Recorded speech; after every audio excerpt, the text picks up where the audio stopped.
Ladies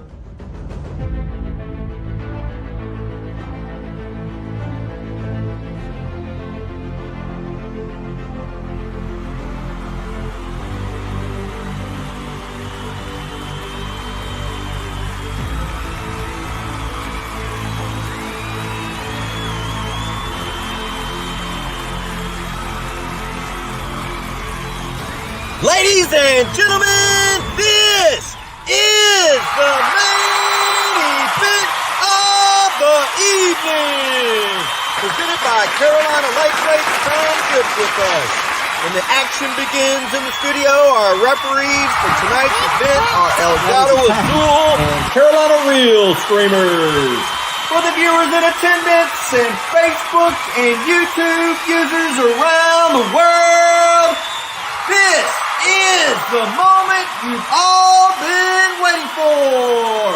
Live from the Elgato Azul TV studio in Louisville, Texas, it's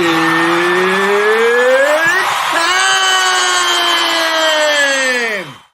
What's up, slime lovers? I'm your host, Chris, a.k.a. Elgato Azul. My partner in slime, Mr. Jamie Dunn. Carolina Lakeweights, over the top of him. We got JBN, Mr. Magic Sticks, and PTF. Hi, Dirk. Yes, sir. Welcome in, brother. Welcome on the show tonight, man. Show, baby. Oh, appreciate y'all having me, boys. Well, we're down a man. Somebody's having technical difficulties. He's gonna fit right in here. I got hope he's gonna figure it out here shortly. Well, hopefully he gets it figured out. I gave him instructions. I didn't know it was going. It's easier if you go from your phone. I don't know where we're supposed to have James Tolbert on. He's a big fish catching machine, but he's not he's technologically challenged like all of us. So. That's for darn sure. If it wasn't for our ladies helping us, we wouldn't never know how to do it. Yeah, he's got Missy working on it, so I got faith.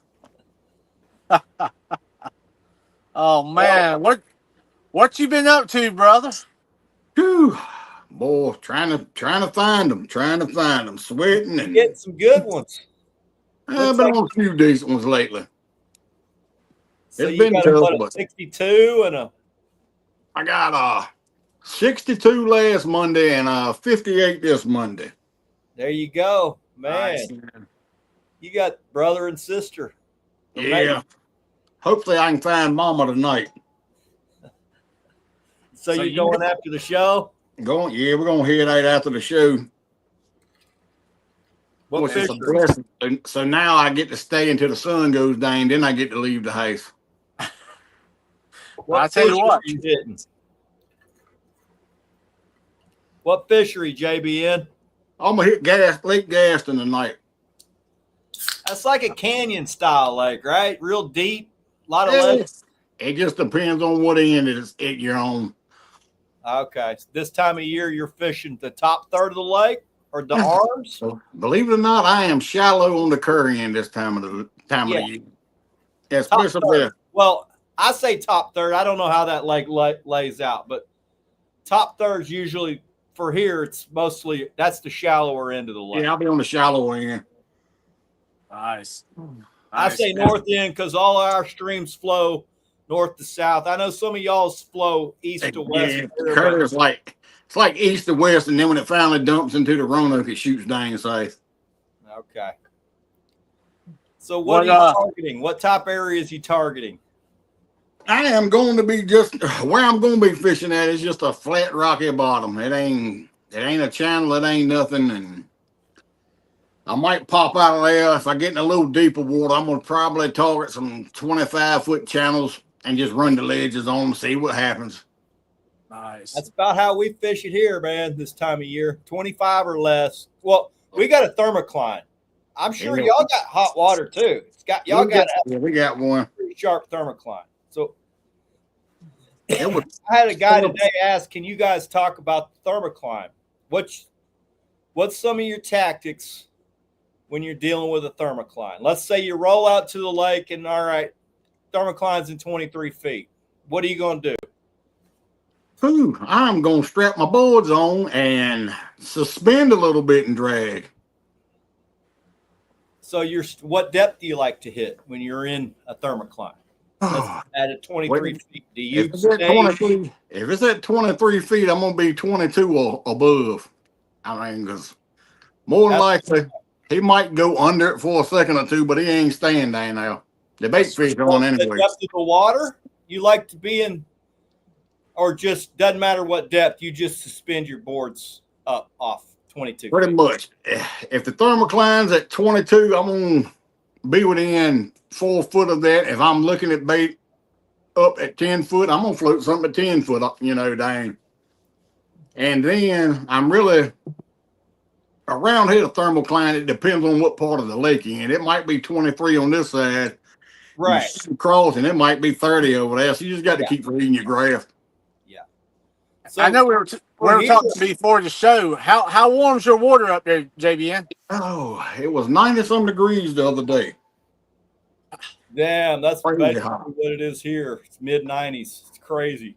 I normally get to crying when it's 85 degrees. Getting old, man. This year is a learning curve. Yeah, I know our water here is locally. It's been real warm. I seen some comments in the chat where they're talking about the fish are already cooked. I know we were talking about how warm our live bait, how often we were changing live bait out, and I mean, man, it's hot. It is. I ain't never had to deal with it before. It's just the good Lord paying me back for messing with Chris all the time, telling him fish bite no matter how hot it is. Last summer I was bitching about the heat. Damn, this Texas heat, there becomes a point here when a lot of our bait fish and game fish become pelagic, where they move offshore, not on structure, not on the bottom, suspended out in open water, and they just become very hard to target when they do that. They are grouped up well, and you can see them pop up, and do all this crazy stuff. And by the time you get over there to fish them, they done moved. Yeah, you could fish them that way if you're fishing for like white bass, striper, but catfish, I mean, you can't. That's just not an effective way to fish for them. So when we talk about thermocline, that's one of the things that I move off of those fish, which is something that I target a lot of the year. I'm staying with those fish, but when they move out into open water, I move away from those fish and I move up the lake. Oh, yeah. And I try to fish, if let's say the thermocline's in 22 feet, I'm going to go to where I see the thermocline at that depth. There may be a foot or two of thermocline at that depth, and I'll fish right there. To me, that's kind of a stun zone. I used to fish that open water, but it's kind of, there are big fish out there. They do suspend up. If you're in 50 foot, you'll see them 30 feet off the bottom, but they're just hard to catch that way. So that's the way I've targeted them. I move up the lake. I find where that thermocline is only in like a foot or two on the bottom, and then I try to fish that. I'll put my baits in that thermocline because fish will use that. They'll actually get over the top of the thermocline and try to push stuff down into it. So, oh, yeah. Hopefully that helps some of you guys, because we do have to fish that thermocline a lot here. And Chris, I know here on the coast, this is the time of year I like moving out towards the saltwater line. This is when we catch some of our But good I know fish. when you said that, I said, yeah, that's kind of like our thermocline fishing. Yeah. It's like a stun zone. That's Fish it. will get right on that edge, and the saltwater fish will catch the freshwater fish that are stunned, and vice versa. So that's it. Got to be a lot of crabs and stuff in that area, right? There is, man. A lot of the blue crabs and stuff. And I'm gonna tell you, don't be afraid to use a couple of those. I mean, I was eating them. Make sure they're legal size, though. Make sure they're legal size. There's a size, because last weekend we just were scooping them out of the surf and eating the damn thing. Yeah. I didn't know there's a regulation. But yeah, man, like the ones on the coast, I know y'all more inland and stuff like that. But like here, man, this is the time of year I like hitting that, that saltwater line and stuff because the big fish are really using it, man, to their advantage. They really are. You How got a far lot are of your you from that, shrimp. JBN? Because you're North Carolina boy, so y'all got the coast there. Do y'all have tidal type areas y'all fish? Oh, I mostly stick to the lakes because the rivers wear me out, but it's a couple rivers. They're semi-tidal, but the blue crabs will come up in them.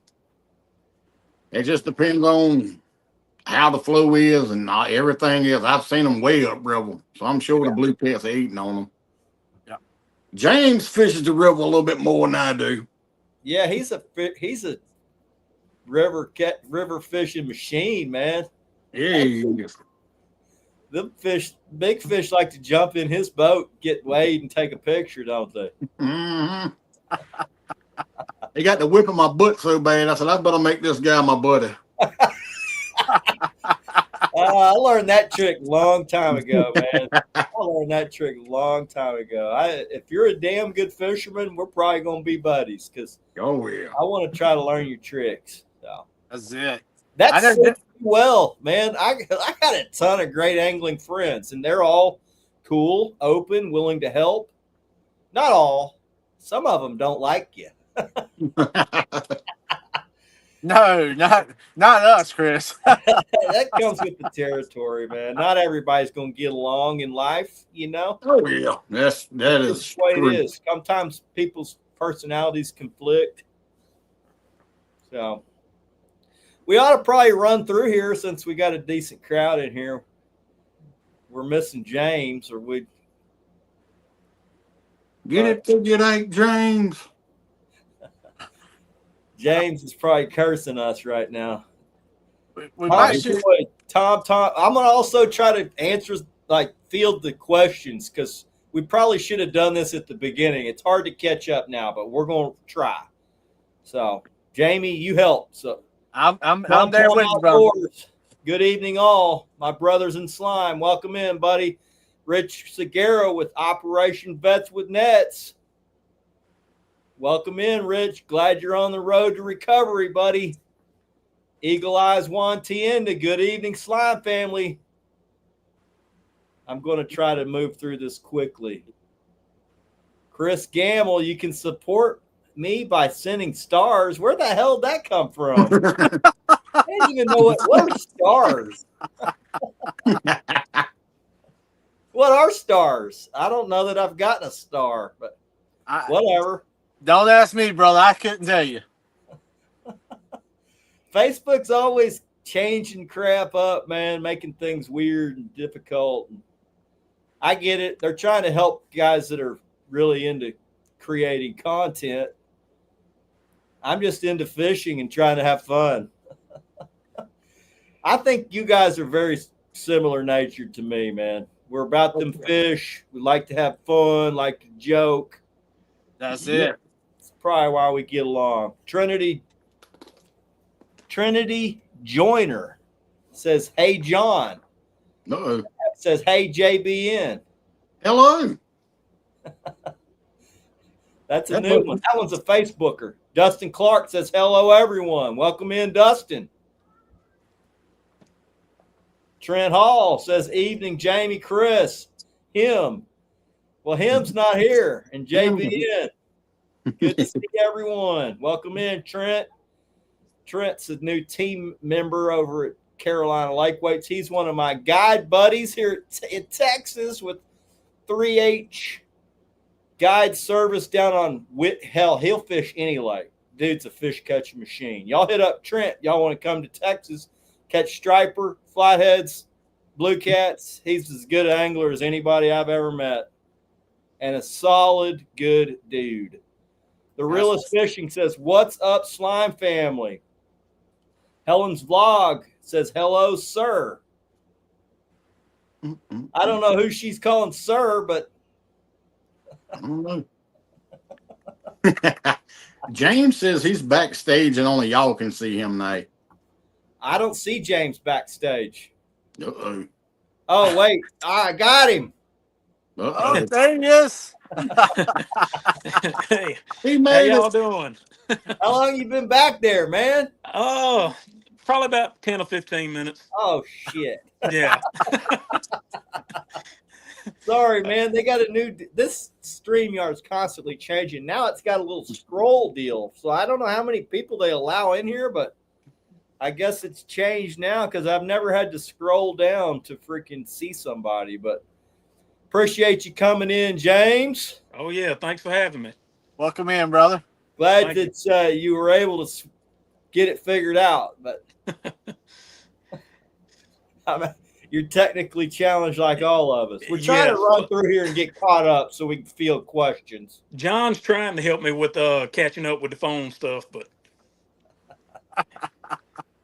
Social media is a pain in the ass. So I hope you like a pain in your ass because that's what it is. oh, yeah. Brandon Abston says, "What's up, fellas? Welcome in, buddy." I do. Tar River Slime says, "Eastern Carolina boys in the house tonight. God bless y'all guys. And welcome in, Field brother. Fishing Podcast going, men. Man, we got 100th episode coming up to next week. Who'd have freaking thunk it, boys?" Man, Oh, shit. We like catfishing, apparently. Cross-eyed Catfish says, "What's up, y'all? Welcome in, buddy." Average Joe Catfishing. Thanks, Chris, for the thermocline topic. Man, we're going to try to field everybody's questions because that's, that's the show, really. It's you guys. It's trying to help you guys. We got a couple of badass anglers on tonight. So hopefully y'all can learn something. I know one thing, we're going to have fun. So that's it. Yes, sir. Rich says it's the hottest ever at Gaston. Daggone right it is. Them fish are boiling. It's all the wake boat exhaust on gas and heating the water. Damn. You got to love them. You got to love them. Paul Dylan Anderson says the big fish getter himself, JBN. Alex Texas Fishing says, "What's up, fellas?" Flathead Doty says, "What's up, Slime Brothers?"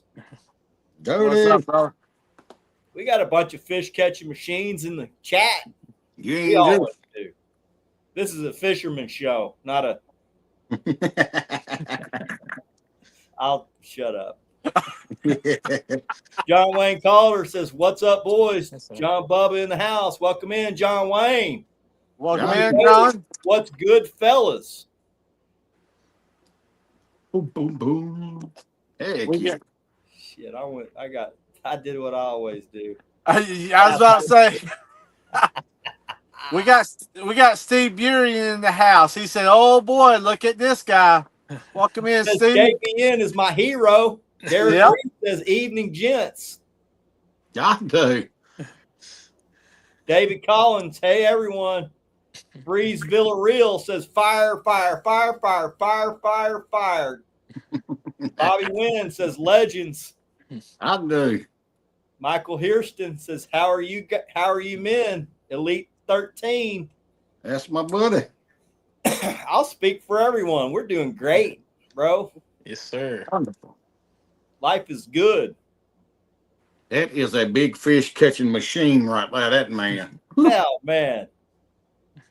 You'd think he's been using AI for the last 5 years. You ain't joking. Oh, man. Justin Bledsoe says, "Let's talk about bait. How you stay stocked and your favorite per season." We can go ahead and answer that. James, how do you stay stocked up on that good bait? Probably have to go try to catch bait every 3 days. Yeah. Yep. Throw on the throw net a lot, trying to catch gizzard shad, and when I can't catch them, I'm on the rod and reel trying to catch perch or crappie or brim. Yeah, getting that good bait, that's the first piece of the puzzle. Yep. I tell guys, man, get good at getting that bait. The faster you get good at getting that, the faster you figure out these big fish because they like to be around that big ass bait. So, Oh yeah. That's it. and you got to have, there's nothing worse than going fishing without the bait that you want, that you prefer. Thinking, man, I got this bait, but what would I be doing if I had what I really like? You know what I mean? That's it. And like I said, fresh bait is always key, man. Fresh bait. Yep.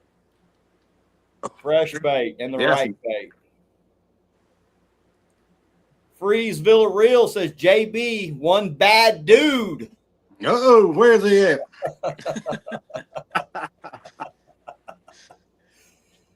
Tyler White's laughing. Creole Catfishing, we got him on next week. He was top 25 at the Mega Bucks. Congrats, Creole. That's it, man. They're going to donate a new rod next week, one of their ancient Mariner bumping rods. I don't even think it's out yet, but we got next week, guys. I got Jimmy Floyd's donating a custom knife for our 100th episode. Micah Burkhart's going to donate a one of his signature rods. I'm going to donate a Mad Catz rod. Jamie's going to donate some Carolina Lake Weights gear, and Tub and Tackle's going to donate some type of CNC piece of tub artwork. That's it, man. It's going to be one hell of a show. I can promise you, it's going to be one you don't want to miss. We'll have some fun. We'll give some crap away. Who doesn't like some free badass gear? That's it. Brad Sparks says, "What's up, fishing family? Truly blessed by this group. Excited about the show. Such a great group. Appreciate that, brother. Every week, it's good stuff. You're going to find that anybody that's associated with us is going to be a very like-minded, similar nature type dude. Big passion for big fish, like to help others. I've been teammates with JBN for almost 4 years now. Me and James are freshly new teammates, but I know that, look at him. He's a fish catching fool. How can we not get along, man? Oh, yeah. That's it. Oh, man. JBN, it's Queenie from Queenie. Outlaw, Trinity Joiner. That's right. That's old Queenie.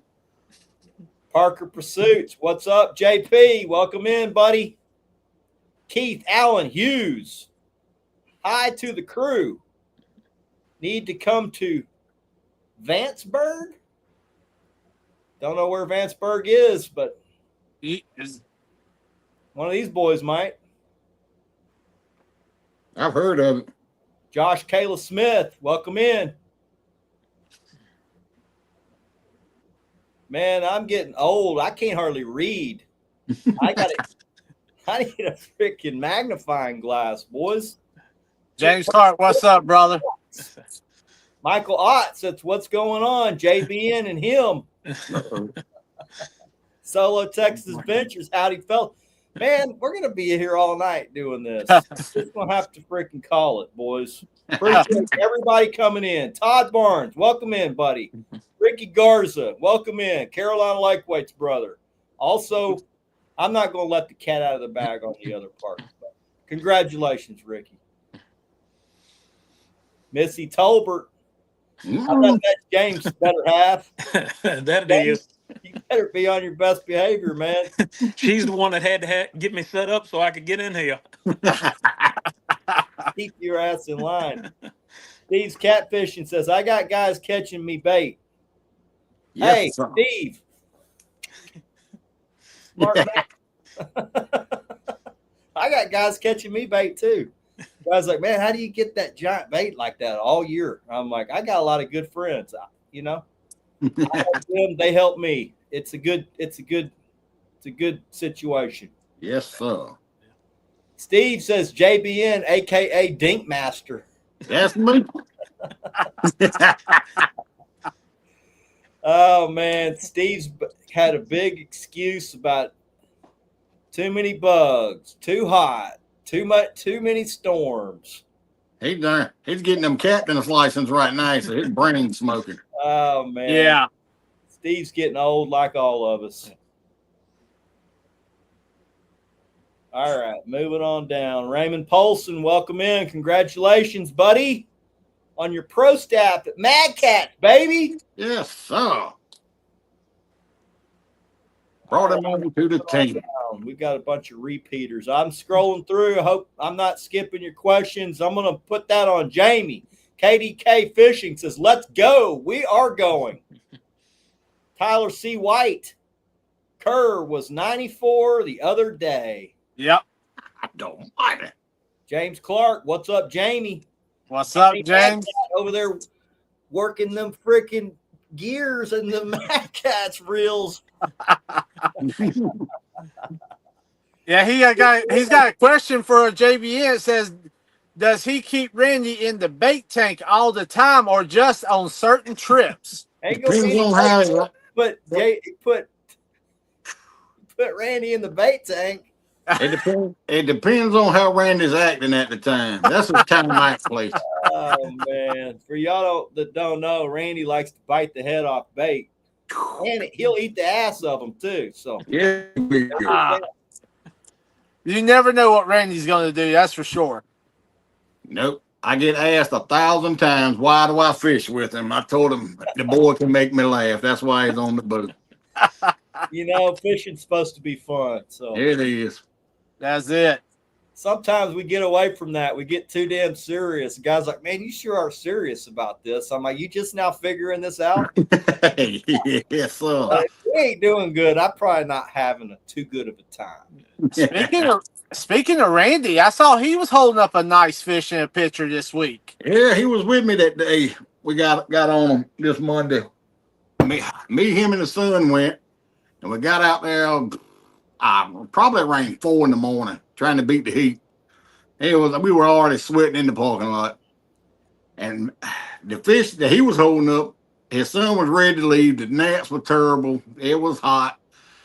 And we cranked everything in. Randy had one plane of board he was reeling in. And I just reeled in the last one on my side and the down rod right behind the boat. Wow. Man. Something about that last pole a lot of times, man, when you go to reel in.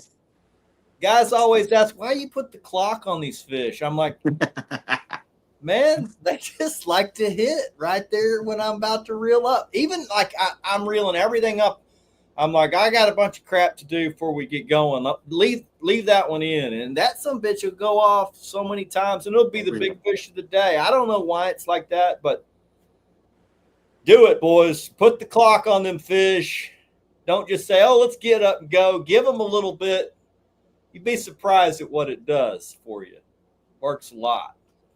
Lee Loy says, with all the flooding we've had, how do you like to fish a receding lake? Yep.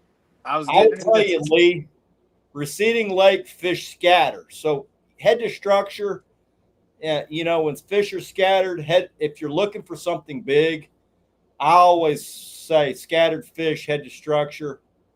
That has served me well. If you're on a timber lake, stay in the timber. So, what about you boys? James, you got any tips for receding lake, Mr. River Master? Usually the receding bite, where I fish at is tough.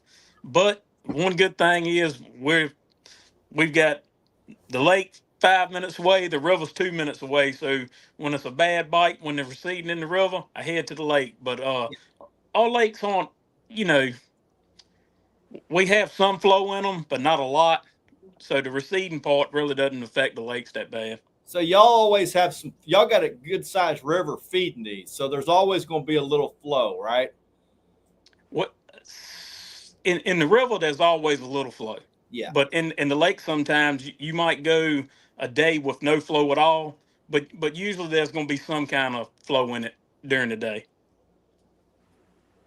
All right, JBN, you got any tips for receding lake, Mr. Lake Master? Boy, we ain't had ours really doesn't flood too bad, but I've noticed if the water drops, let's say 3 to 4 feet from the day before, it seems to push them down in the channels a little more.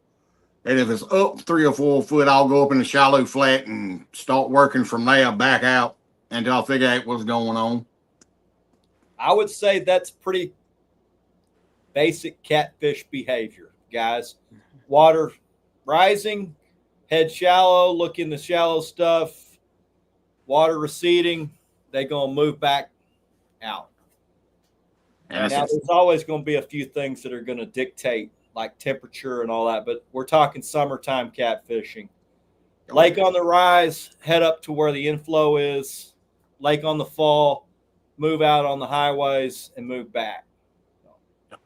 And if it's steadily bouncing in between and there's nothing steady for a couple of days, he's going to be in the mud somewhere. Yeah. Yeah, that's for sure. Yeah, shorten your leaders and go slow. I ain't lying. He's hiding. James, Right. James, on your rivers there. He's racing Starcraft down Gaston with me and JBN. Oh, Now Steve's reminiscing about the good old days. oh yeah, boy. You know he's getting old. That's when he come down. You couldn't tell us nothing back in them days. I back walked him down with my 100 horsepower. My boy JT Tuberville says, "Good evening, fellas." He's been hammering them 7-foot gator gars. I do.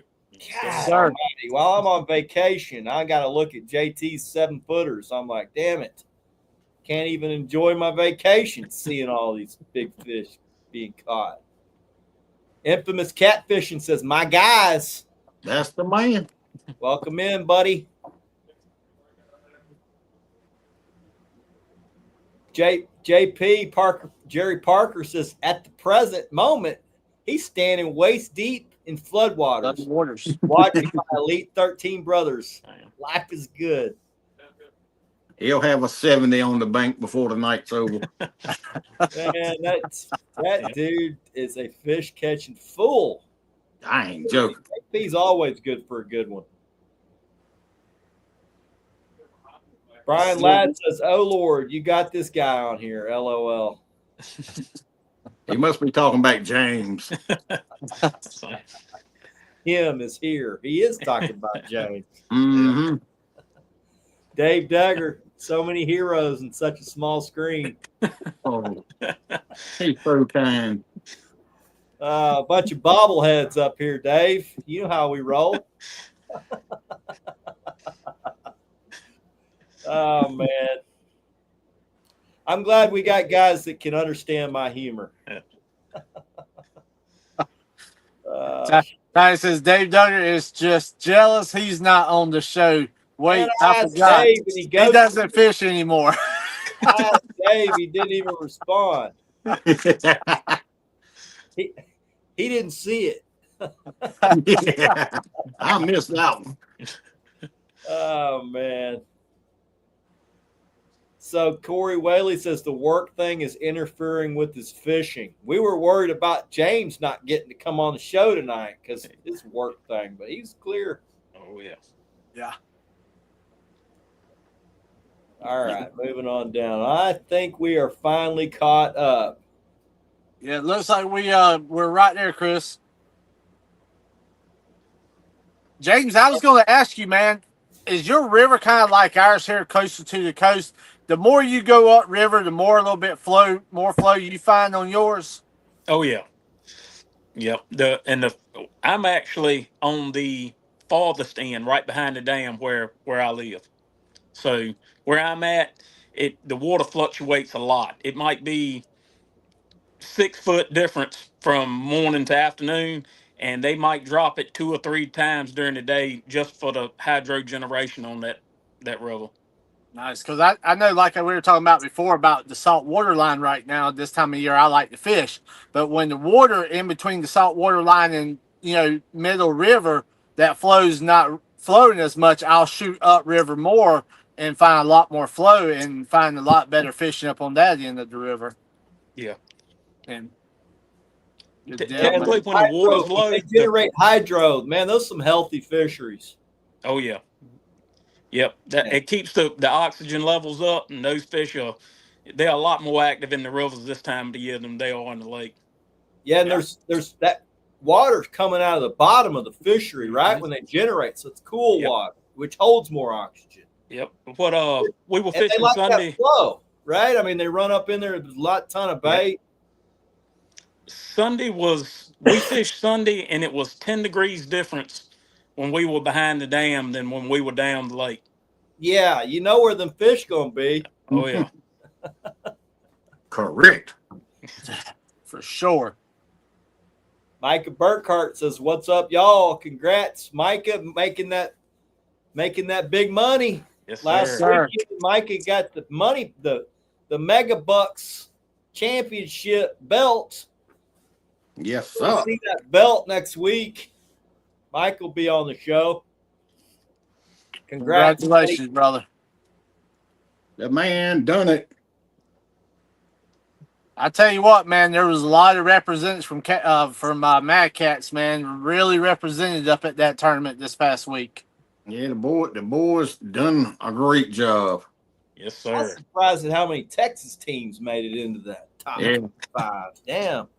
I think Mosley, Chris, he missed it by 1 pound or something for making the top by 1 pound. Yeah, they're due, man. They're low. Yeah.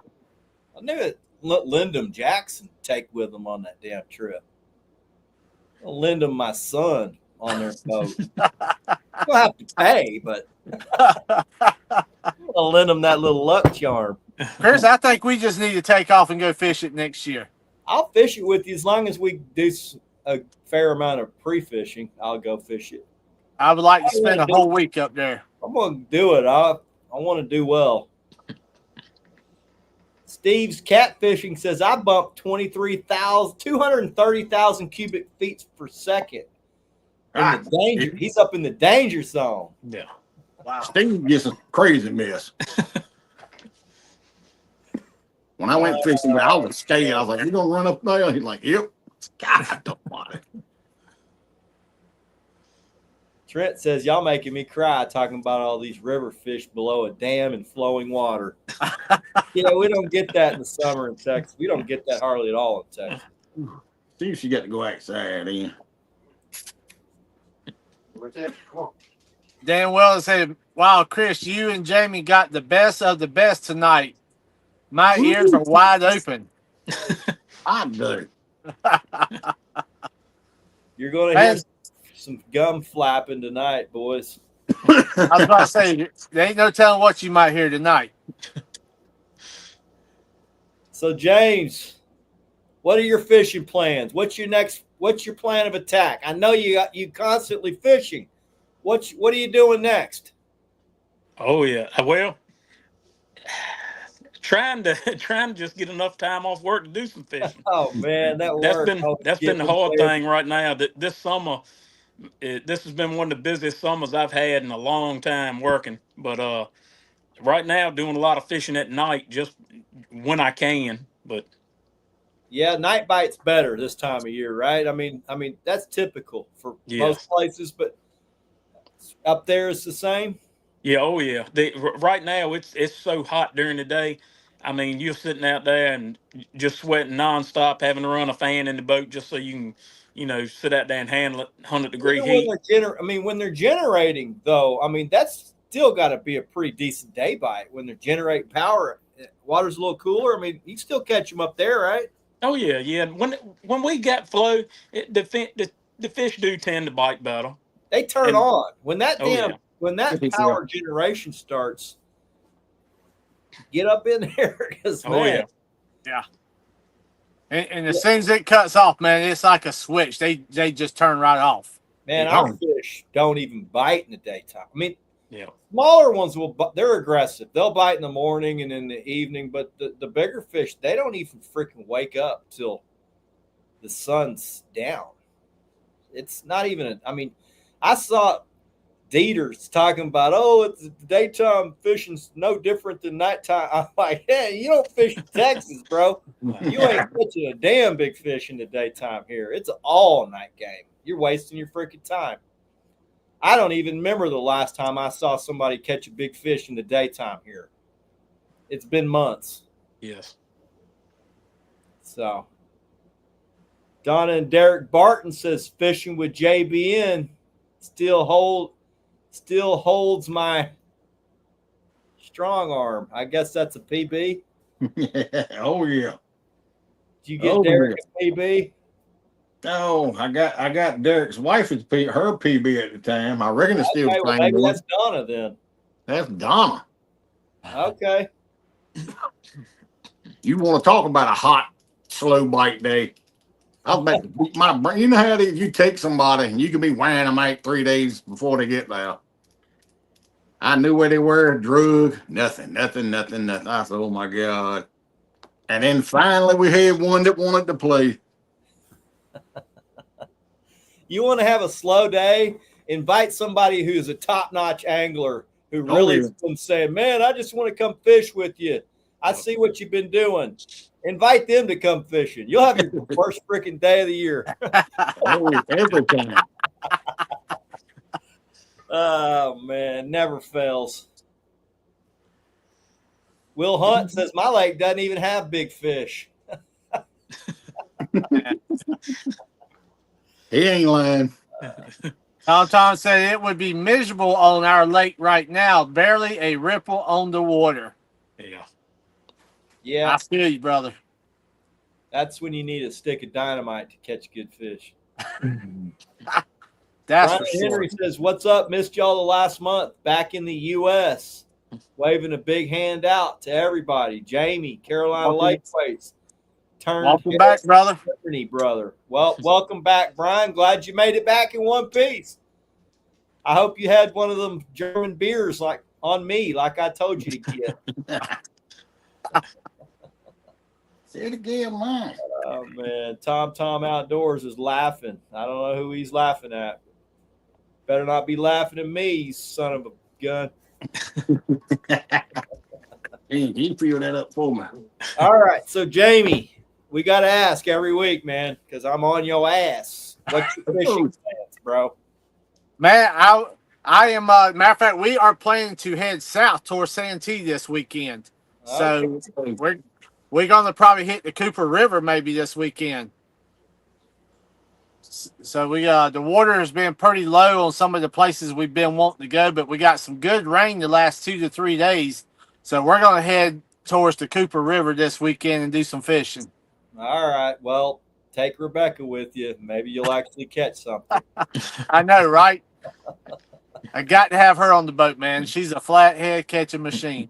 JBN, you're going fishing tonight, correct? Tonight.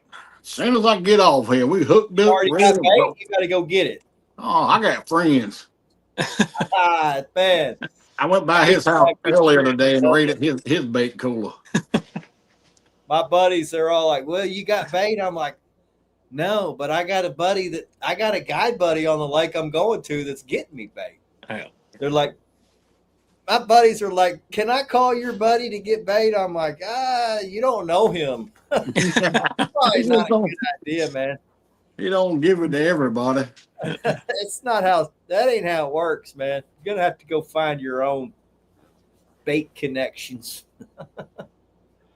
Oh man. Average Joe says, Jamie, I got a 48-pound on my buzzbait rig Tuesday. Nice, brother. Nice, man. Heck yeah. Hey, them buzzbait rigs are the real deal, boys. Yes, sir, they are. They definitely waking them up, that's for sure. I've done went from right here. I just need the conditions to be right so I can use them. James is converting me back to using rattles a little bit. Man, you've been using rattles a while. I've been seeing your fish pics with a rattle dangle.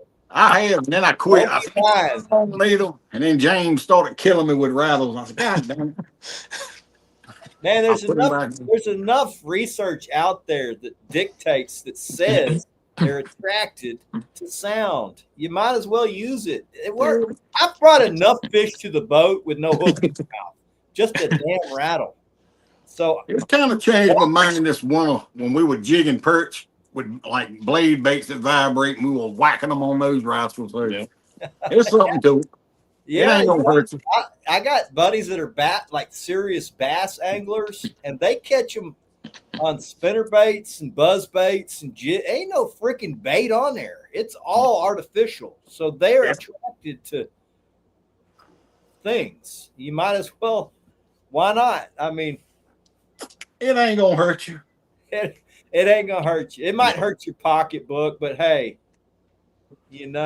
I'll tell guys I'll spend whatever it takes. If it's gonna catch me a few more big fish throughout the year, I'm gonna do it. Now James, he goes to the extent of his rattles have to be color coordinated to the rod he's using with his. Oh well, that's just a personal. That's right. James, man. James, That's don't feel OCD. bad, brother. I love doing the exact same thing. Yeah. I like my shit to look good too. I ain't gonna lie. Look good, feel good, fish good, baby. That's I tell right. everybody with all those Mad Cat rods I've got, man, we've got so many different colored drifting weights to match all of them and stuff. I said it looks crazy out there, man, with all the different colors. Yep. Guys, If you have a bad really day, you still with look fish. good. I'm like, no, it helps with me liking it. It makes me feel good. So That's it. I'm gonna do it. Now the rattles, yeah, I think those help. There's a lot of little things. When you add one little thing, doesn't make a huge difference. When you add 20 little things, it makes a huge difference. And you catch stuff.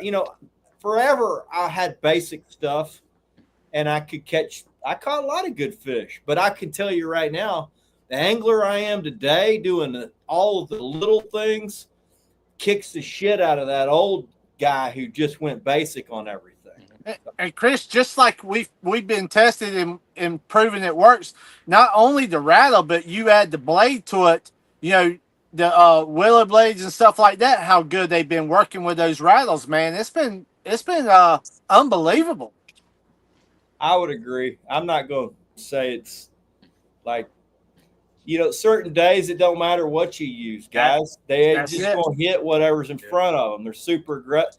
But there are certain days where everything comes off of one deal. What's different about that deal that worked on that day? And there's something different that they're liking, And I do know this. I like to use rattles. I use a bunch of different rattles. Certain day, they only want one of them. They just now, if I wasn't using that one, would they hit the other ones? Good chance they would, but they preferred that one that day. There's something they really liked about what was going on over here, and it drew everything over to that side of the boat. So. That's it. Chris, I got a question for y'all guys, man. How long do you run your leaders when dragging? Whoever wants to answer that one. Oh, depends on the time of the James year. goes first, since he is him. Oh, Yeah, him. I usually cut my leaders. I start them out at 36 inches. I cut my leader 36 inches, and then I tie my snail, rig it, tie my swivel on. When I'm done with it, it's about 28 inches long. And I use that dragging and anchoring when I'm in current. I like that. JBN, how about you, buddy? Oh, it depends on the time of the year and what they're doing. Let's go with the standard operating procedure when the fish, fish are active, they're feeding. You're not worried about barometric pressure and stuff in the mud. Let's just say it's a good day of fishing, and we're rolling. Now, typically, probably 24 inches, somewhere in there. I might go a little longer. I might have one or two a little longer just to see what they're preferring right now. Because most of the time, they're not stuck down in the mud unless you got a pressure change or your lake's going crazy up and down, up and down, up and down right now. So they're more aggressive, so I'll float them a little bit higher. I'd agree with that. Jamie Dunn? That's about right, man. I'm right around that 30 to 32 on the inches on the leader. Like I said, I've got a few rods. I've got some a little bit shorter, not much shorter this time of year. Now, wintertime, I've got all kinds of different sizes during the wintertime. I like going a little bit shorter in the wintertime. But right now, I'm within that 25 to 30 to 32 range right now. I'm the same. I'm right around 30 inches. I probably got about a 6 inch behind my float. If I'm going really big and I think my stuff's going to be dragging back, I may go a little bit longer. That's it. Wintertime, I'm probably going a little longer because I'm using freaking, y'all know what I like. I go big. And, when you go big, it's not like your stuff's floating way up. It's dragged you're almost on the bottom when you go really big. Mm-hmm. So that's how I roll. I'm about like these other boys. I will go shorter, obviously, when there's barometric pressure. If I move up real shallow, I'm typically closer to the bottom. That's pretty standard for all of us, it sounds like. So. And Justin was also asking, how far do you put your peg floats above your hook? And he says he's around 6 inches. I think 6 to 8 is what I run. I will play with it sometimes, depends on if I'm being lazy. Let's say they mud it up and I got a long weight on and I'm being lazy and don't want to change it. I'll just slide my float up more and let it drop down some. And I try to keep it.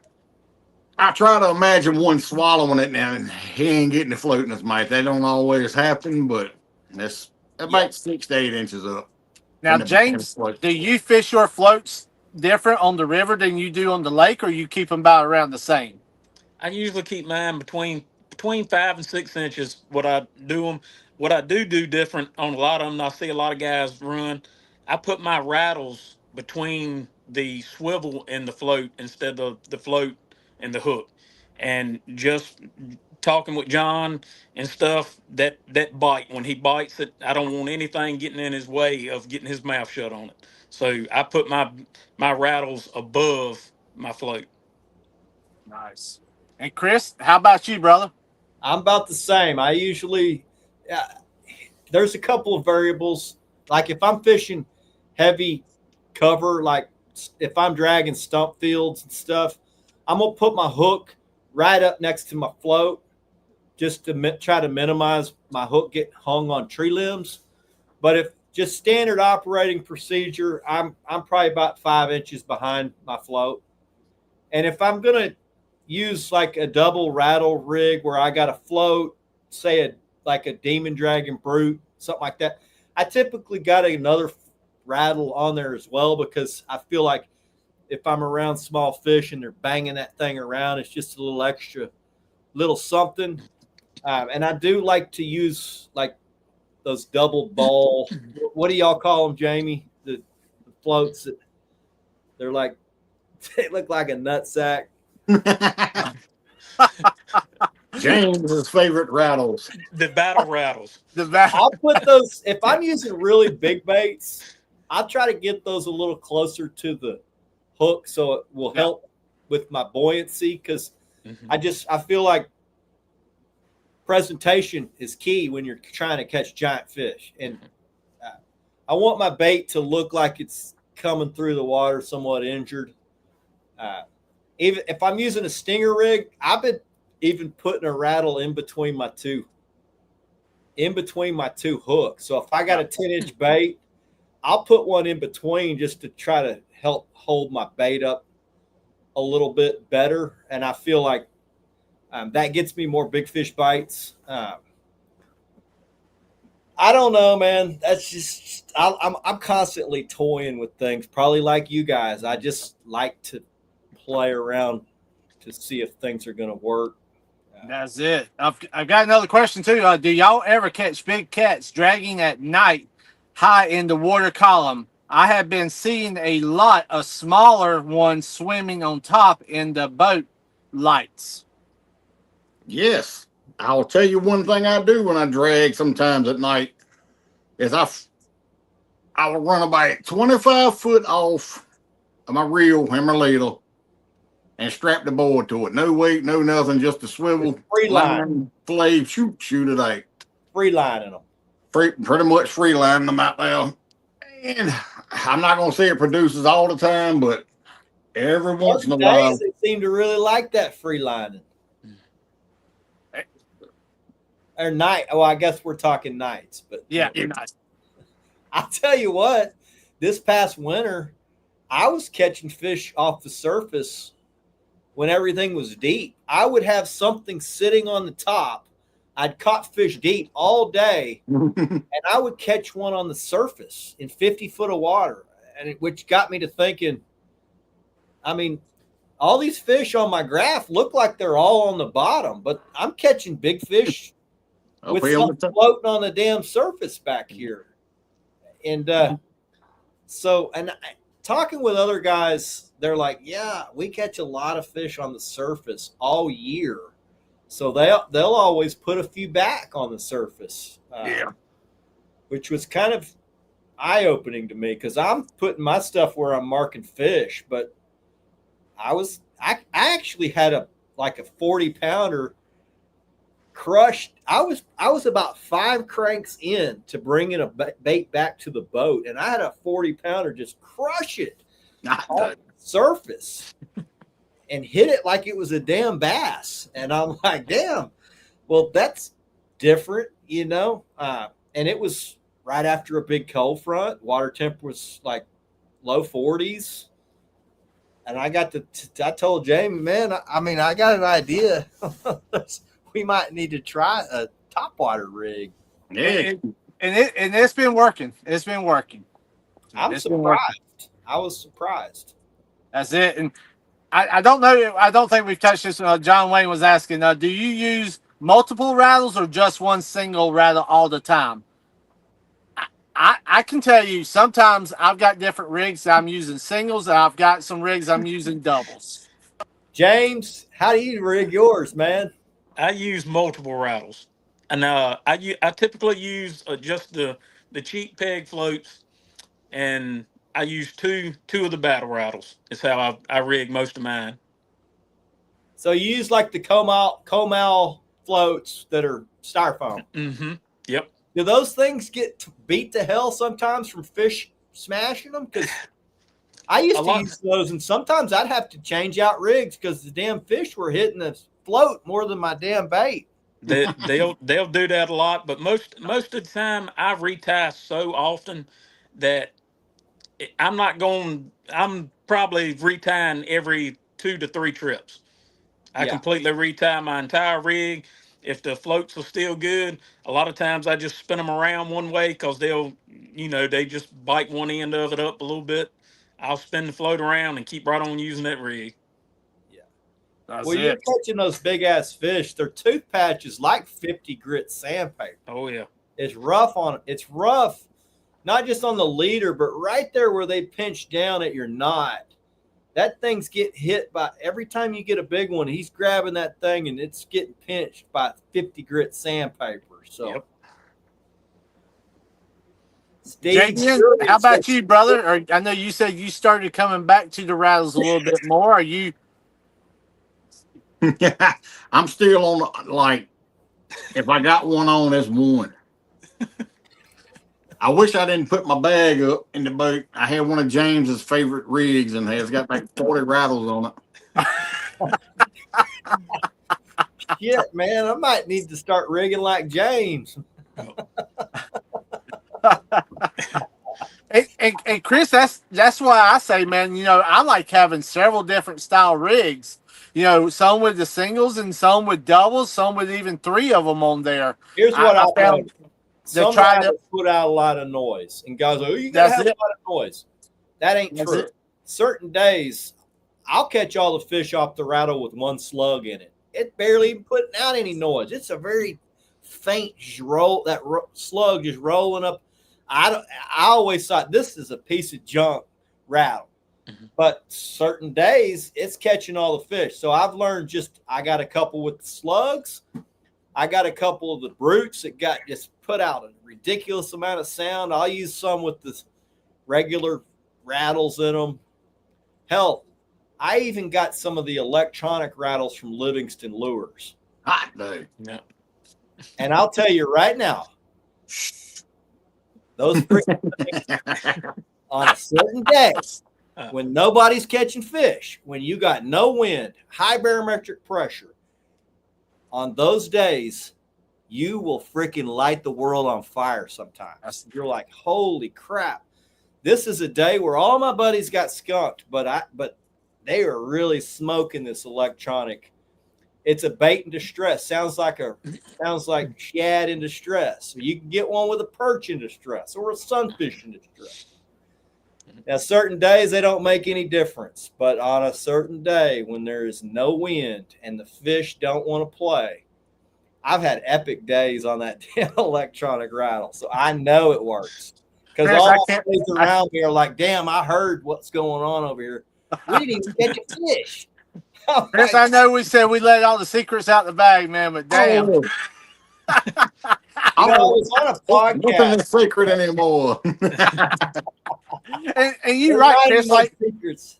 Like these rattles right here, you know, a little bit quieter than you got days that's a lot louder rattles. You know, it's weird how that works sometimes, how they go for the quiet ones. I don't know why they pick what they pick, but I do know that they do have a preference on a certain day.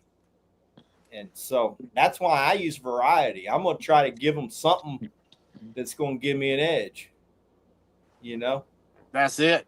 That's it. And he's laughing at us because he don't use rattles. He's like, "You don't need rattles." He goes freaking bait like this far in front of the fish. He's like live scope with no live scope. He just there's a fish right there. I'm going to put it in front of his face. I've got a question. Nate was asking, any tips for the bank fishermen this time of year? What would y'all guys for the bank fishermen?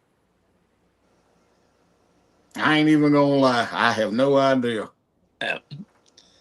Well, I haven't bank fished in so long. I'd just be spewing just saying something to them, you know. Yeah. And I'll say this, you know, I've seen some people using the exact same rigs that I'm using off the boat, using off the bank, and doing just as good in some places. Oh, you know, I've seen it work both ways. So I suggest if you're not using rattles, I would probably use some rattles, but I would still adjust. The only thing I would do different, and you could, you know, with either the JBN Magic Sticks or the Carolina Lake Weights, is using those over the lead, because it will help you definitely not get hung up as much. Yeah. So I mean, that will help you out a lot more than using. I'd be up around not structure, cover.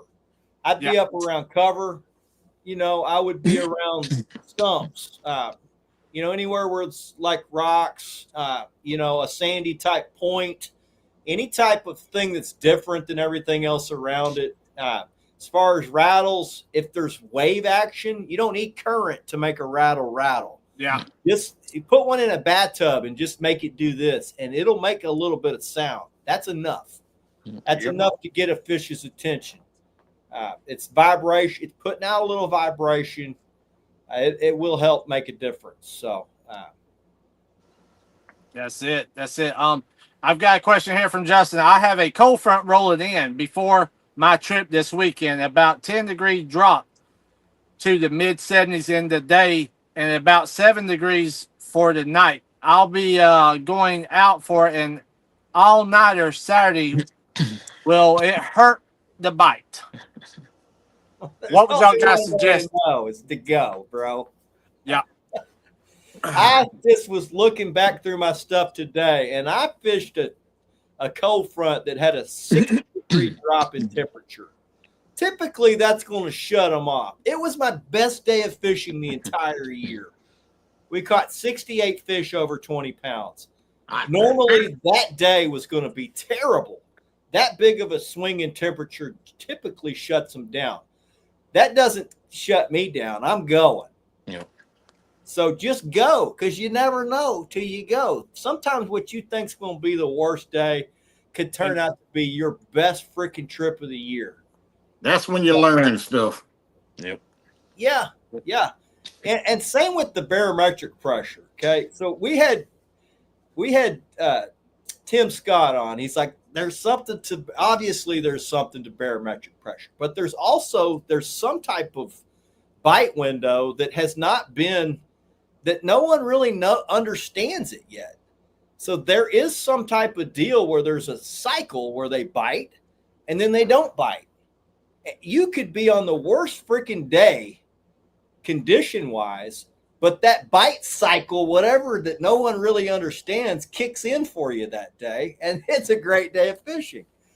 So That's it. oh man, just That's fish. one thing Steve is great at, that window.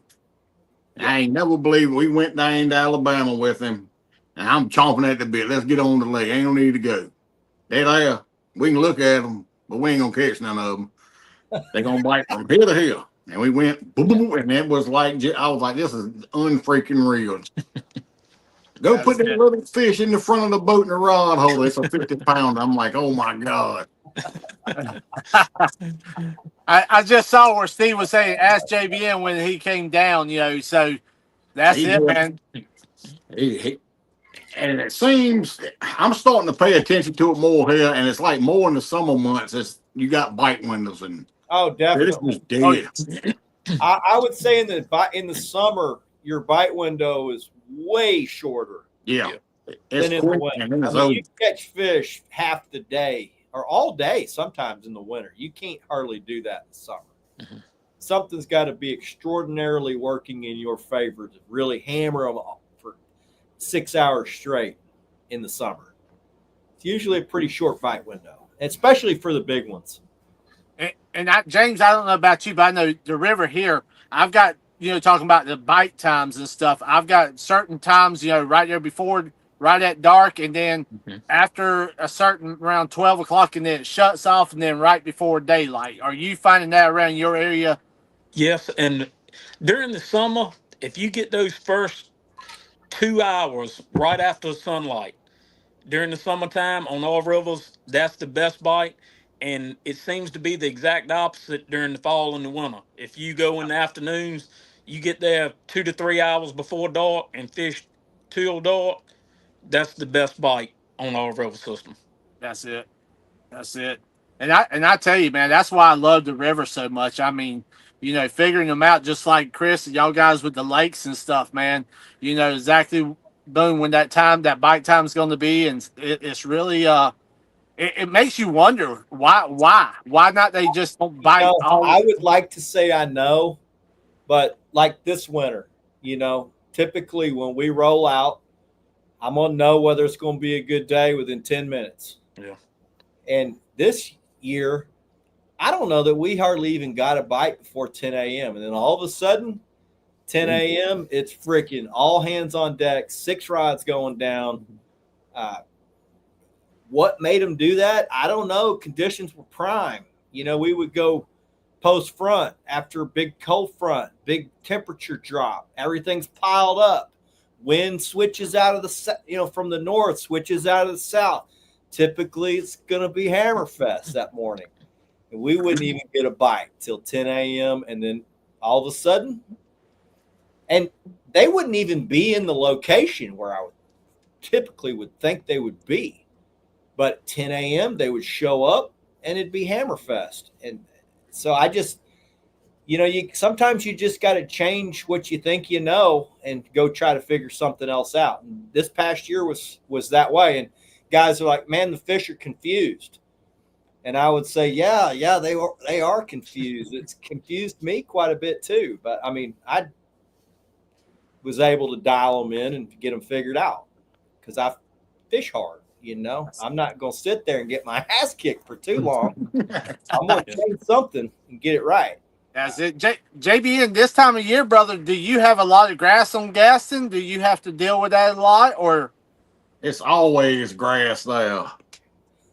We got the favorite hydrilla, so it's. Oh man. Yeah. So how do you fish that? You fish the edges. Obviously you can't fish through it. You ain't fishing through it. You're gonna fish the edges of it as close as you can get, or you're gonna pray to God to fish in the channels. Do they treat that stuff like they do here in Texas? I mean, yeah, they treat it, and that messes fish up. Oh yeah. Yes. When they treat it, you can hang it up for about 2 weeks. Yeah. And then what breaks off is floating everywhere, so it makes it almost impossible to drag unless you want to keep reeling the boards in, letting them out, and reeling them right back in. And it got so bad this year when they sprayed it. James was running down the river having to dodge acres of it, just floating out there in the deep end. Yeah. Is there a lot of fish around that stuff that's floating, or you kind Not of really. can't mess I around? haven't really caught none of that floating.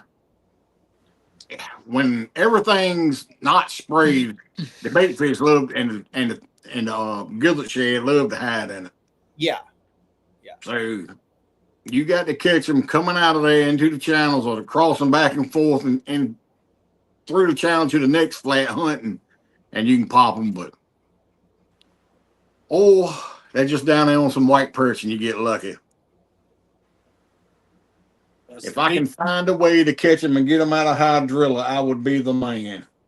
I'm working on it, but I'm coming up with some. So our bass guys, they love that damn hydrilla. Yeah. They fish the little pockets or the edges.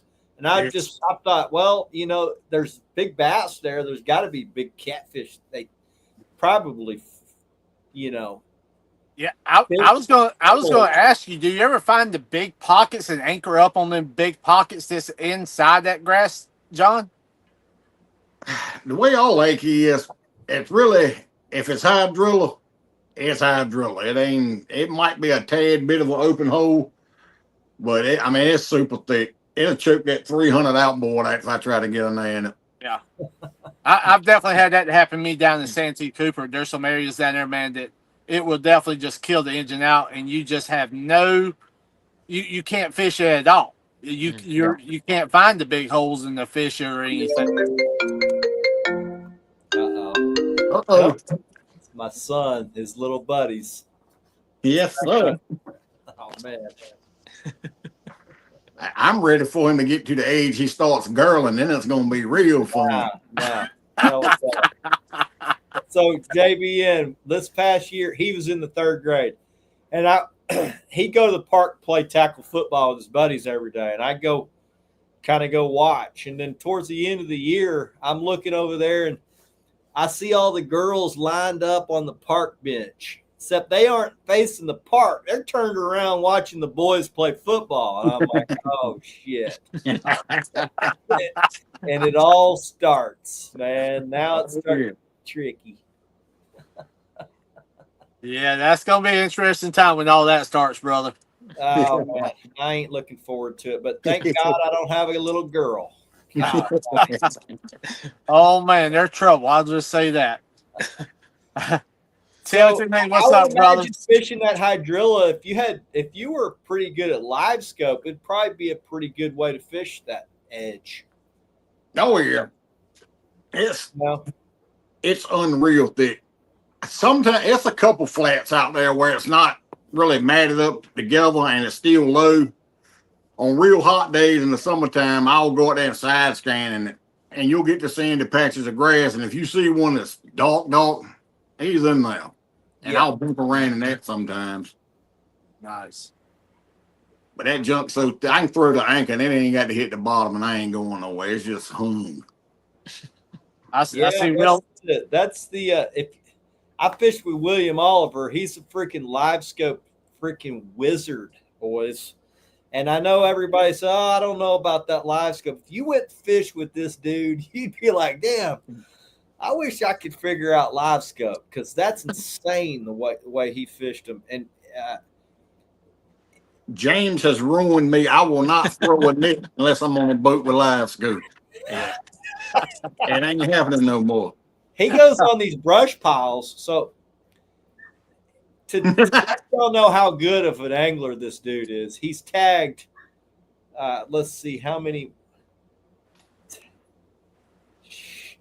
flatheads is he's tagged like 400 flatheads in the last 2 years, catching them all on live scope. He wins dinner every tournament he enters. And we went and looked at the awesome. I couldn't even see a damn. All I saw was crappie, 1,000 freaking crappie on this brush pile. He's immediately we pull up. There's one right there. I'm like, where? All I see is crappie. And so he would get that live scope. He would work that damn cable drive trolling motor. He'd work that freaking thing around. And then he'd line it up. He's like, there he is right there. I'm like, oh, okay. Well, now I see it. We would drop the damn bait on that thing, and he'd say, all right, lift it up 4 4 inches. Now I'm to the right 6 inches over that branch. Now drop it 3 inches. All right, now move it to the right 2 inches. He would freaking get that bait literally right on top of that flathead. It would take us a couple of minutes to get it through that brush pile. And then we'd be about 2 feet over it, and he would pull out 2 feet of line off my Mad Catch rod. He's like, all right. And he would drop it, and it would drop right in front of that flathead's face, and he would suck that thing in, man. And I was like, holy crap. If I could do this, I would probably be a flathead angler all summer. This is crazy. Chris, now that would be hard for you to be a flathead and gar angler now. Oh, that's probably true. I've got this on his gar. It's crazy, man. But yeah, I mean, you know, I could. He's like, Chris, I've taken over 900 anglers on my boat in the last 3 years. A lot of them being tournament anglers and guides. They all wanted to learn it. Only 2 have learned it. That's how hard it is. What happened to JBN? He's like, we've had enough. He's ready to check out and go fishing. But it was a game of inches, boys. If you don't, 3 inches this way, you won't get a bite. Mm-hmm. He would literally have to put it in front of his face. And it was July, middle of the day, when fish don't really bite. But if you stick one in front of their face, and part of it was the way he dropped it right in front of them, because we would punch it through that brush pile. And he's like, man, a lot of it's like toying with a kitty cat. You know, you dangle that string just right, and something in them just hits it. Chris, I was going to ask you, man, what was it, a slow drop or just different? No, he would get it it would take us several minutes to like get it through the brush pile.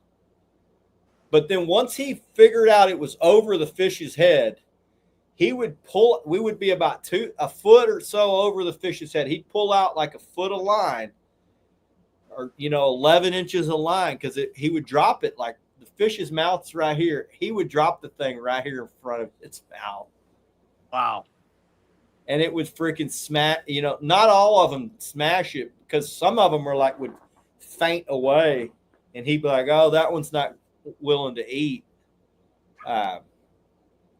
And we'd move on to the next one. But I was surprised at how many freaking flatheads there are. If you find a brush pile, there's a damn good chance there's a flathead in it. Over 70% of the brush piles we stopped on had a flathead in it, and they were all 40-plus pounders. We saw one that was 80, and right when I dropped on it, it kicked out, and we tried to track it and follow it. He's like, man, if it'll stop on a brush pile, we might have a chance. And it went into a brush pile, and then as he was trying to pin it down, it went out the back side of it. It was gone. And see, that's the reason why, like here with the Great PD River, man, it's loaded with brush piles. And I have certain techniques I love doing, on top of the brush piles or beside it, in front of it. James, do you have a lot of that in your area too? We have a lot of brushing in the river and in the lake, but we don't have many flatheads. I mean, we're starting to catch some, or I'm starting to catch some. I know a lot of guys have caught them, previous years, but most of the ones I've catching, I usually catch during the wintertime with a blade bait, trying to catch bait. That's how I've been catching most of mine. Yeah. Heck yeah. And I've noticed that to really catch them, you got to target them. You can't. Yeah. It's not like you can fish the same way you fish for blues. Now, we still catch a few here and there, but to actually go get them, you got to go to them and put it right where they want it. So. Yeah. And I tell you, man, even in the wintertime, I mean, we've caught some nice flatheads around the brush piles and stuff. I mean, they're there. It's just knowing how to set up on them and suspend on top of them. And I'm gonna tell you, you're gonna lose some stuff depending on how thick the area is. So when they hit, you better be ready. They're gonna hit. I was surprised. Like the very first one that we set up on was like a 20-pounder. I dropped, and it thing come up out of the bottom of the brush pile, freaking smashed my bait. I set the hook and the bait launched like 20 feet into the air. And he's like, hurry, quick, get it back down there. And we got it right back down there. And it come out of the pile again and freaking hammered it. He's like, man, I've been doing this a long time. I've never seen a flathead do that. He's like, normally you got to put it right in front of their face for them to eat it. But that one, super aggressive. And so he's like, man, it's a game of inches. And a lot of guys that are fishing for these are on a flathead. They just don't have the bait where it needs to be to catch them. And that's why they're a difficult fish to catch. It's the way you present the bait. We lost JBN. He's not back. So. Steve Brewer was saying that was the key in PA was catching 1 to 5 trips to 40 to 50 flatheads. Inches literally matters. I mean, inches is everything when it comes to targeting them bad boys, especially in brush piles. Put in front of their face, and they would like do this, like they would turn away from it, and he'd be like, this one don't want it," and then we'd immediately move on. Yeah, and I couldn't see a lot of the stuff he was seeing because I don't live scope, but he would say, "Look at the gills flaring out. He's ready." If we can get it in front of its face, he was like, I couldn't see the gills flaring out. I don't even know what the hell he was looking at. I could see a red blob, a big blob at the bottom of the brush pile. But then he's like, no, his gills are flaring out. If we get this in front of his face, it'll hit. And it would hit.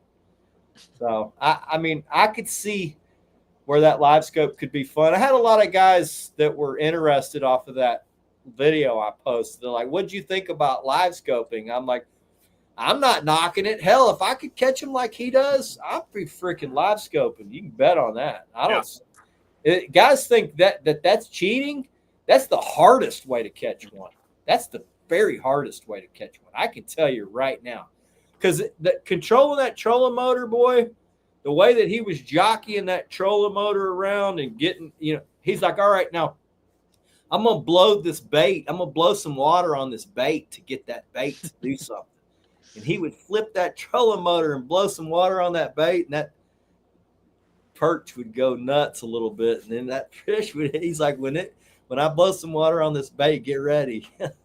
Chris, did you find that the majority of the bites were lazy bites, or it's just, he told me the fish bit. I never felt a thing on the rod.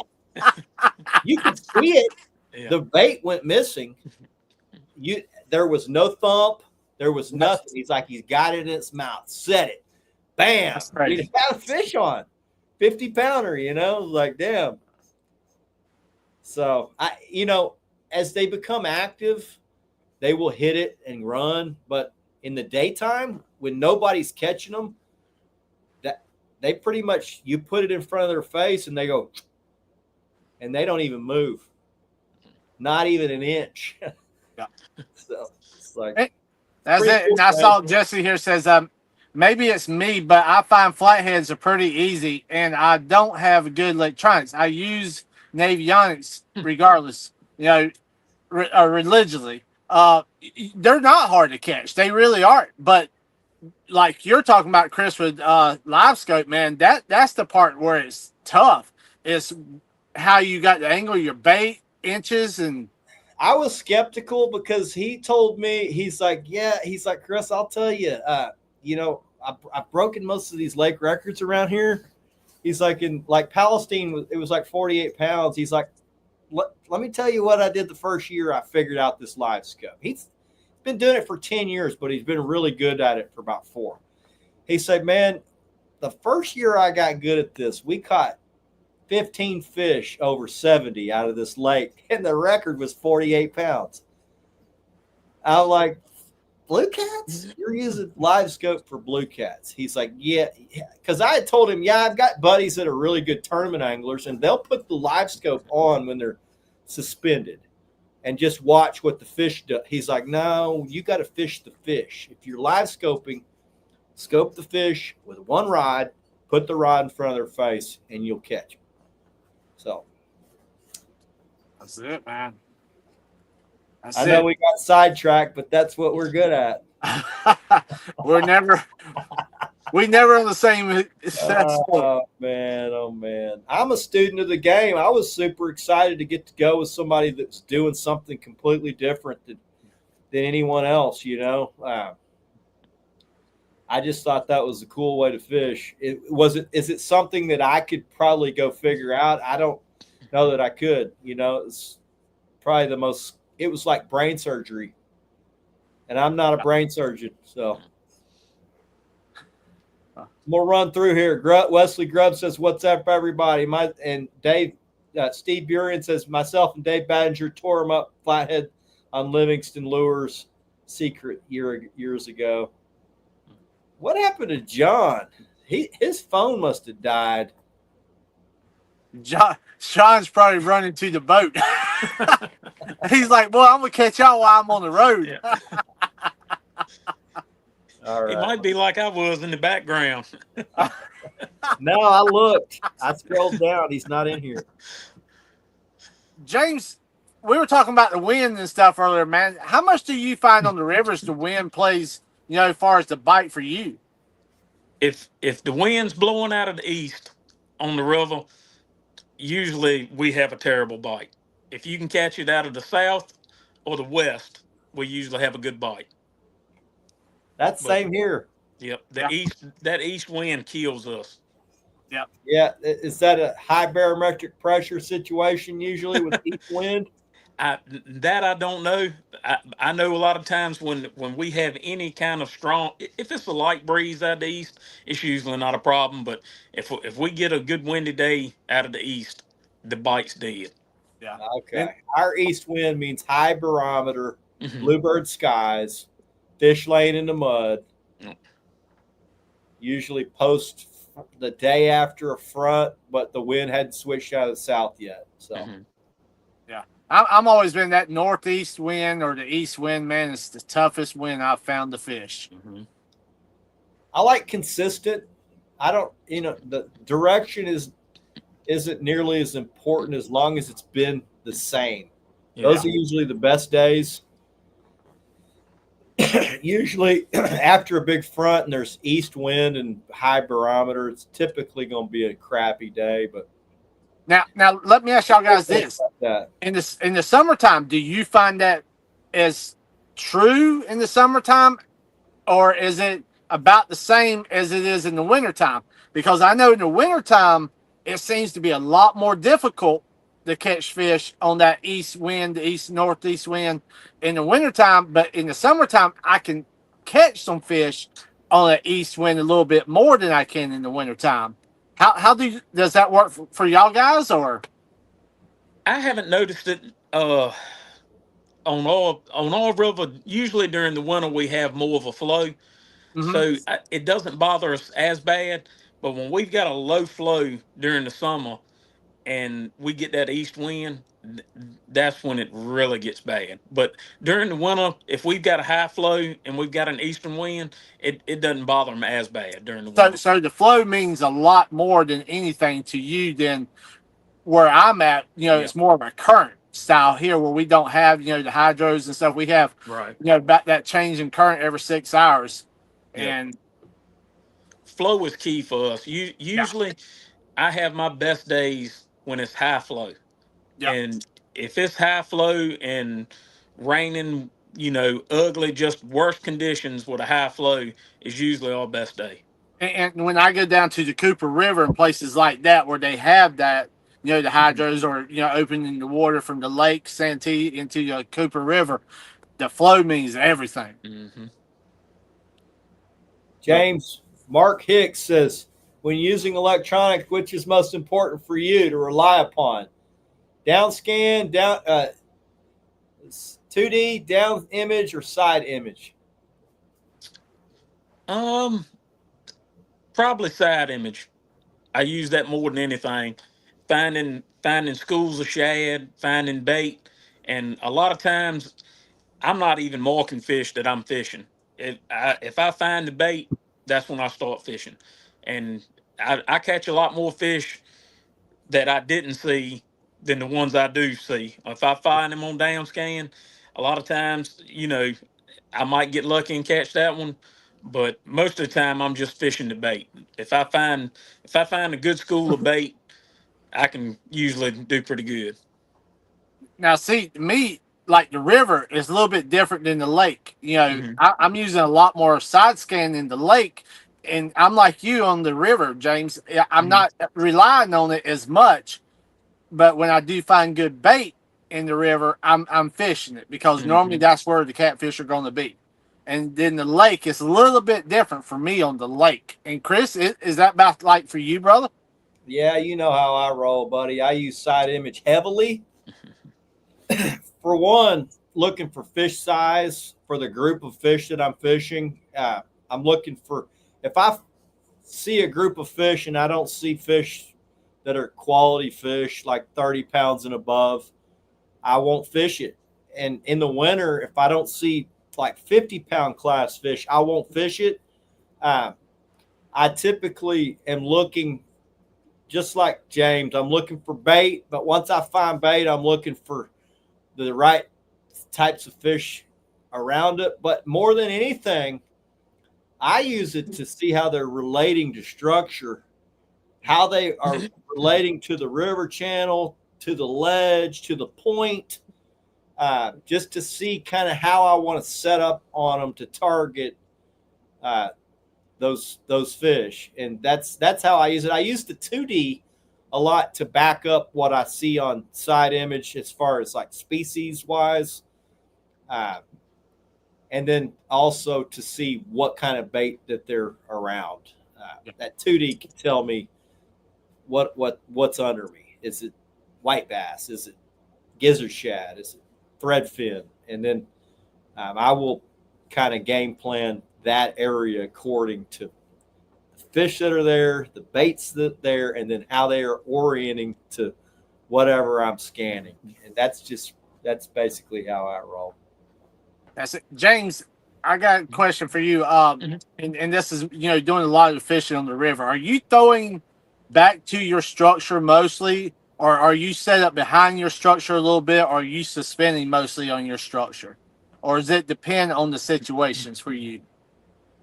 Most of the time, if we have a low flow, a lot of times I'll suspend and drift over it.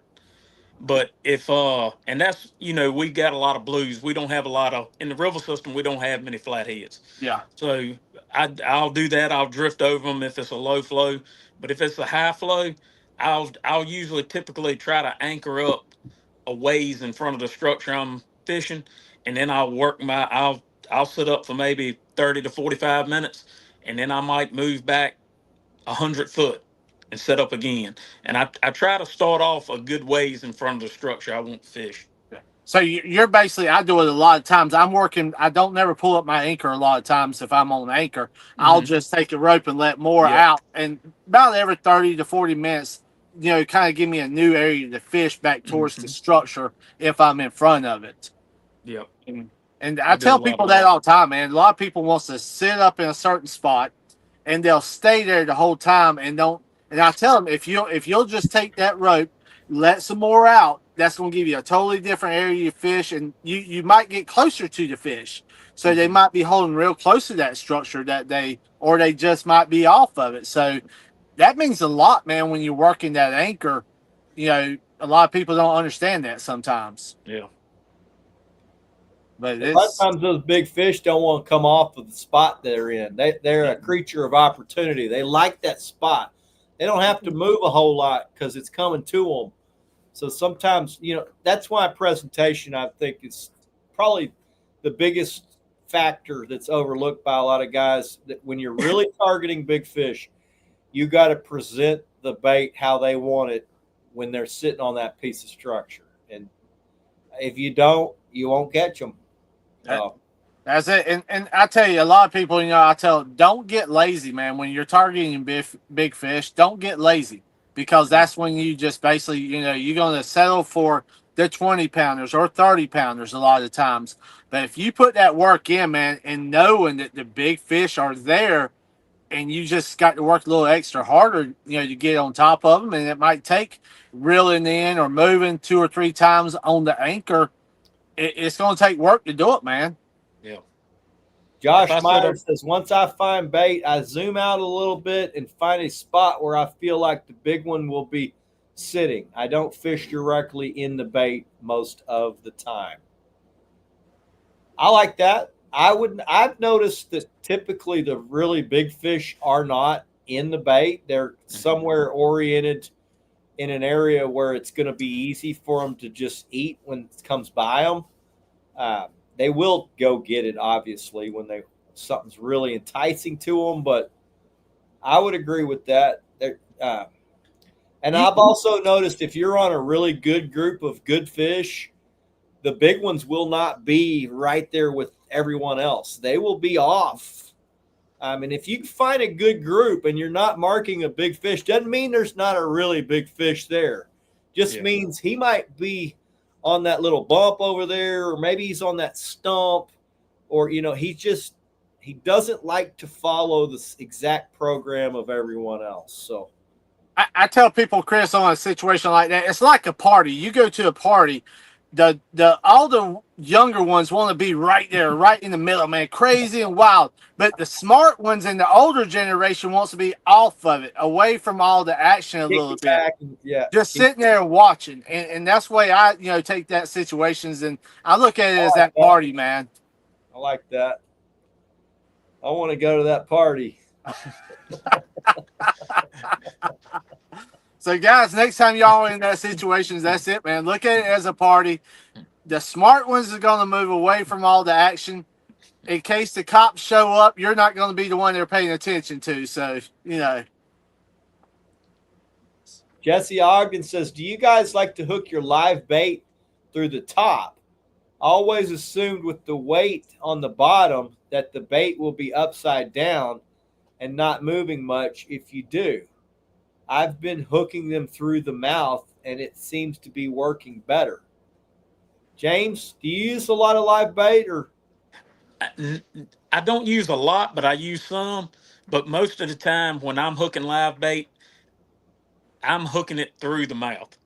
I'll hook it through the bottom of his you're in mouth. current, though, right? I mean, you're in current, so that makes a big difference in current. Yes, if I'm in current and I'm hooking him like that, he'll stay alive longer. If you hook him in the back and you're fishing in current, he's just going to sit down there, and usually you're going to get hung up. He's going to sit there in helicopter. And you're right, man, because a lot of times that current's going to take them, and it's pretty much going to drown them almost. I mean, it's going to take their gills, push it out. But, when I'm fishing, I do a lot of live bait. I'll hook them right up in the head right there, just at an angle up at the top. But I'm also using a certain rig to where if my weight's on the bottom, I've got it set up to where they're pretty much just swimming just like if they wasn't hooked. And that's not in current. That's just outside that current flow. Yeah. So, I mean, you're right. If you're in current, man, and you're not hooking them in the mouth, it's going to kill that bait quick. Jesse says, yes. I guess y'all backed up his theory. So, but that is right. That works real good for a lot of current. Jesse says, drop shot. Jamie, what do you know about that?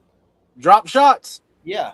I know a lot about it, but I'm going to tell you, man, with the setup I've got, I wish I had one here to show you. I've got mine with the drift weights. I'm using drift weights pretty much 100% of the time now on a sinker slider. But the way I've got my rig, I mean, the fish is actually just swimming around like there's no problem. And that's the rig I'm using. I've got a swivel, like a ball chain swivel, to where they can do whatever they want. And So it's not sitting there getting all messed up. That's it. And see, I see a lot of people make a mistake with that. They're not using, when they're doing that, their bait's pretty much just sitting there going around. I get that on my gar rig, man. Yeah. That's it. I got to get that. I got to get that ironed out. I'm having problems. James, how about you, man? Are you using any of those, or? So you're in current a lot, James, right? Yeah. Most of the time in current, I'm using like a simple Carolina style rig with I use a sinker slide, and I've got one of the heavy duty Mad Cat swivels, and that's it. Just one swivel. I don't You do a want lot of to the three nose if ways. you're going with live bait. With the live bait, most of the time when I'm fishing with the live bait, I'm suspended, and Okay. I use the same setup, and I don't have a lot of problems with it getting tied up or twisted up too bad. But I use a short when I'm using the live bait. I use a probably about a 16-inch leader. I shorten my leader on up when I'm doing that, 12 to 16 inches. Chris Wheeler says it's called a helicopter rig, Jamie Dunn. That's And I'll show you guys. This is I don't recommend using the helicopter rig, boys. Mark Hicks switch. says when fishing a river system with an undercut river bank with no visible structure, how do you narrow down the area to target the catfish?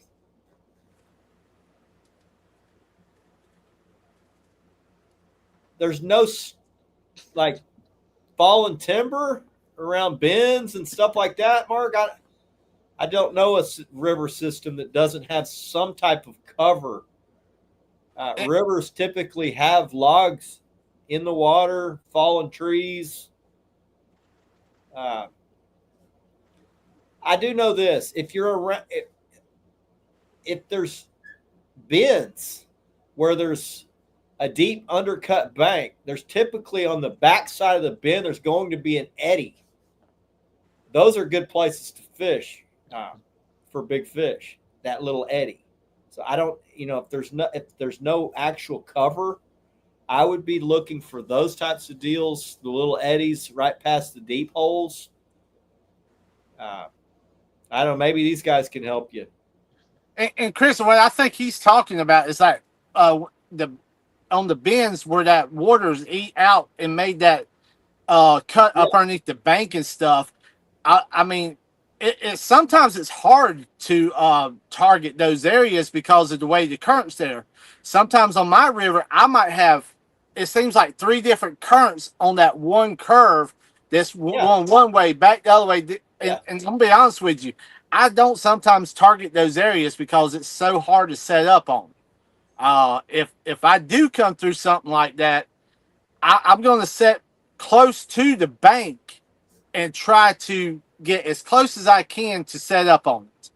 But in those areas for the rivers I'm fishing, there's typically a sandbar on the back side of that turn.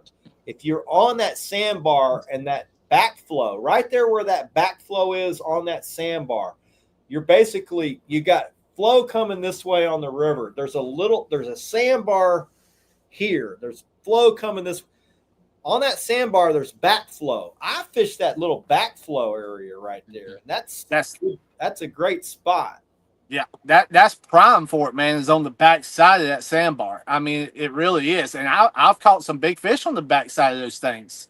And typically, some of the bigger fish that I've caught in those areas, if the flow is up, there's generally like a cut where the flow of the river, when it's down, it's made a cut.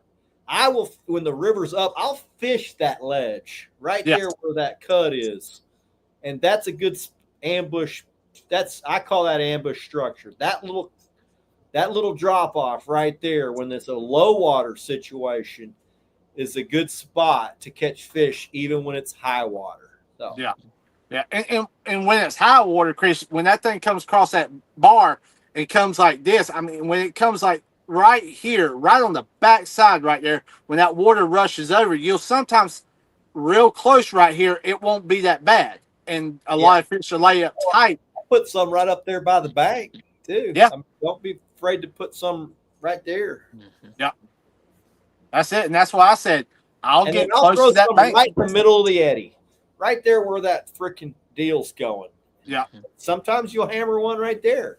Yeah, and on mine, I don't have a lot of areas like that don't have a lot of structure. So when you have areas and it has a lot of structure, it can be a pain in the you know what, because it can get very tricky to set up on something like that. But I'll take the boat, I'll shove it up against the bank, and pretty much do a lot of suspend fishing right there on a lot of those areas. So that worked real well. Paul Dillon Anderson says he's using a ball and chain swivel halfway down the leader line, about 3 feet, about 3.5 to 4 foot leader. Yeah. He fishes strong current. It works real well. With pretty long leaders. Yeah. Floats this time of year. Yep. Finding fish are on the move here. Finding them tight to sharp ledges along the channel or near sudden depth changes near the channel. That's typical fish behavior, I would say.